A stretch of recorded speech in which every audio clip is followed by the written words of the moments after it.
حي على الفلاح.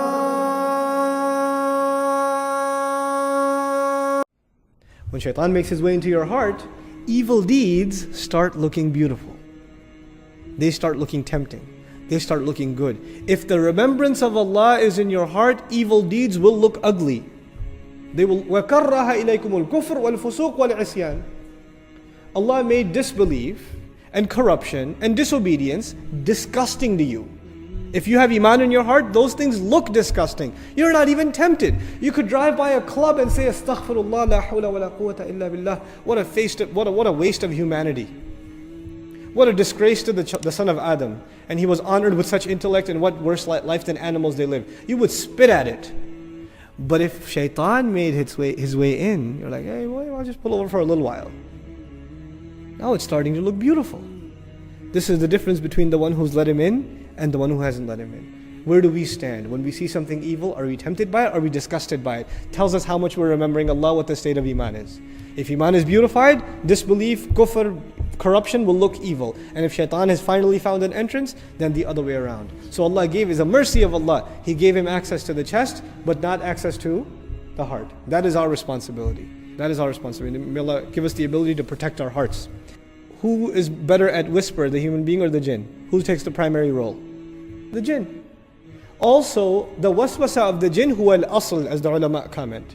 It is original. In other words, if a human being is whispering something evil to you, it may or may not be his original idea. He may himself have plagiarized it from a shaitan, from a jinn to begin with. But when a jinn does waswasa, it is his own. It's his original. So the source is mentioned first, min al-jinnah, and then the secondary, wan nas. And here we learn something else. Vehicles. Shaitan uses vehicles. This min al-jinnah can be istikhdaman also. What that means is Iblis uses jinns and uses people to conduct his waswasa. He uses them to conduct his waswasa. So you know that waswasa of shaitan can come to you through your best friend. You hear his voice on the phone. You don't hear Iblis's voice.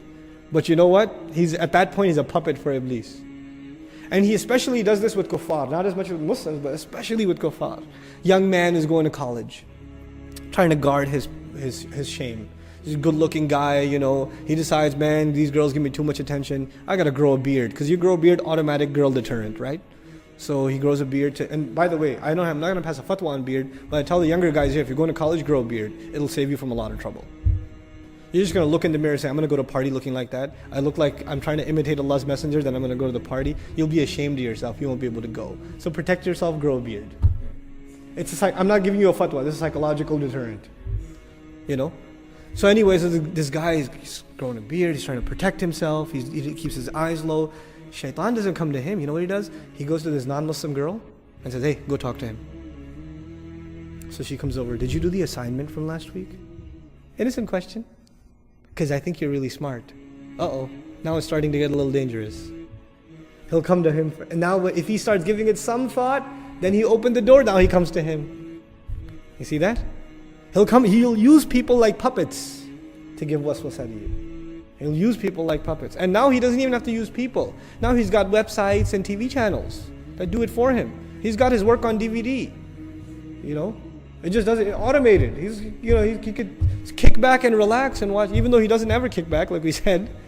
But we facilitated his job for him through modern, mass media. Mass media can be used for great things, but for the most part, it's being used for evil things. For evil things. So this is, min sharril waswas al-khannas, min al-jinnati wan nas rather. They could be from the jinn, and they could also be from the people. But the source is al-waswas. And then these are being used. So they're in a secondary position. Essentially, the word Rabb necessitates the existence of an authority. You obey him because he is your Rabb. U'budu rabbakum. Enslave yourselves to your master. Now, why is that important? والأمر الآخر أنه من أسباب الطاعة يعني هذا الإعلان من أسباب الطاعة لأنك إذا استعنت بشخص تطيعه ولا تعصيه فكيف تستعين به وتعصيه. How can it be that you're asking his help while disobeying him? You can't ask Allah's help. You would never ask anybody's help while disobeying them and disregarding them at the same time. What we are learning here is if you really want Allah to protect you, what must you be doing first? You must be obeying him. So the discussion begins with a command of Allah and you complying with that command. What that does is it necessitates in you the need to be in obedience to Allah for the protection to actually come before you. You're entering not only into the protection of Allah, but also into the obedience of Allah. I seek refuge from the evil of all creation, or everything that's been created. He said, ma khalaqa, what He subhanahu wa ta'ala created. Why is that important? Because whatever harm the creation can cause you, know that the one who created it has more power. He can save you from that harm, because He's the one in the end who created it. So His reference, Him getting credit for being the creator, gives Him power over whatever harm the creation may be able to cause. The second is shar is not attributed to Allah. Shar is attributed to khalq.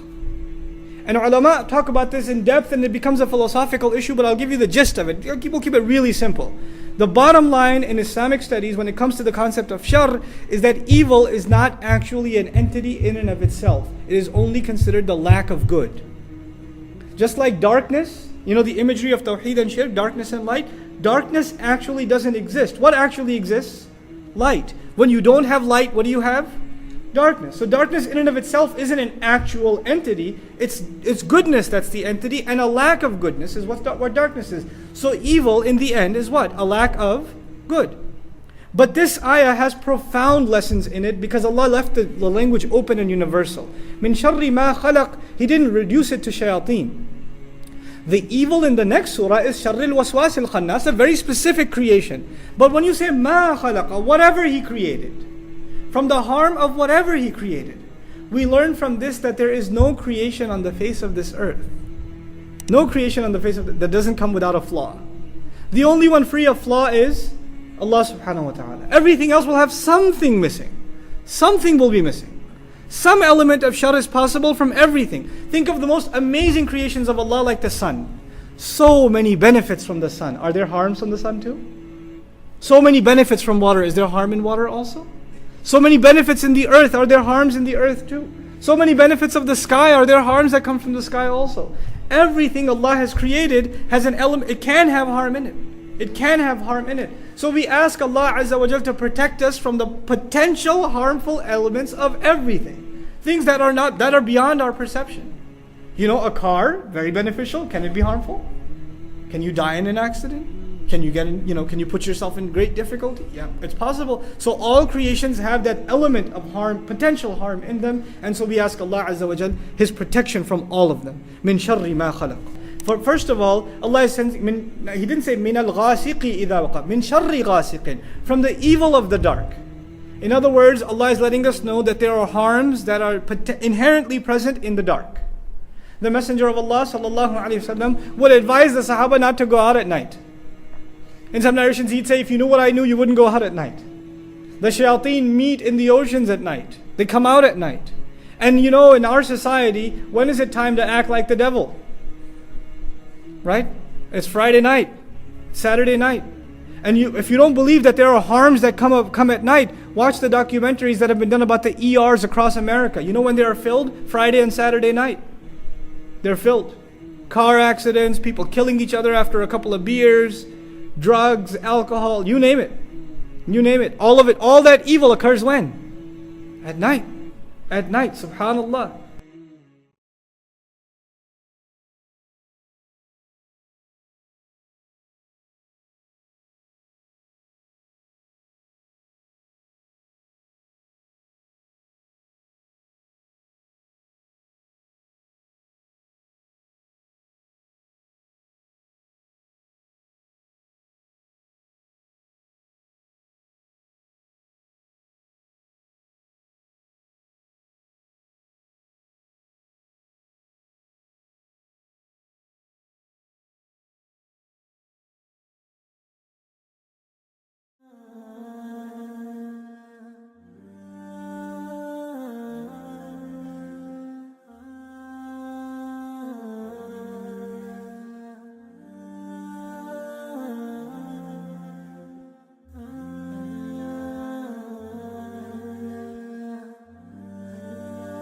Assalamu alaikum wa rahmatullah. If you enjoyed this video, please do share it with friends and family.